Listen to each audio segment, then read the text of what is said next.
Cricket అభిమానులు ఎంతగానో ఎదురు చూసే ఐసీసీ మెన్స్ వన్డే ప్రపంచ కప్ 2027 స్కెడ్యూల్పై బిగ్ అప్డేట్ వచ్చేసింది.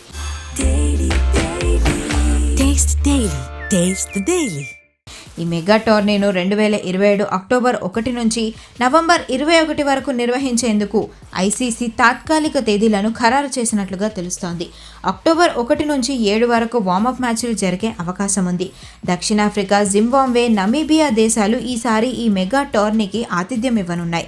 అహ్మదాబాద్లో జరిగిన ఐసీసీ బోర్డు సమావేశంలో ఈ నిర్ణయం తీసుకున్నారు. అయితే ఈసారి వరల్డ్ కప్ ఫార్మాట్లో భారీ మార్పులు చోటు చేసుకోనున్నాయి. గతంలో 10 జట్లు పోటీ పడగా ఈసారి ఆ సంఖ్యను 14కు పెంచారు. ఈ 14 జట్లను తలా 7 చొప్పున 2 గ్రూపులుగా విభజిస్తారు. ప్రతి గ్రూప్ నుంచి మొదటి 3 స్థానాల్లో నిలిచిన జట్లు సూపర్ 6 స్టేజ్కు అర్హత సాధిస్తాయి.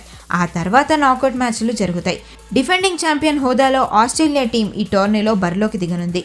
మరి ఈ సరికొత్త ఫార్మాట్లో మన టీమిండియా వరల్డ్ కప్ కొడుతుందో లేదో చూడాలి. Taste the Daily.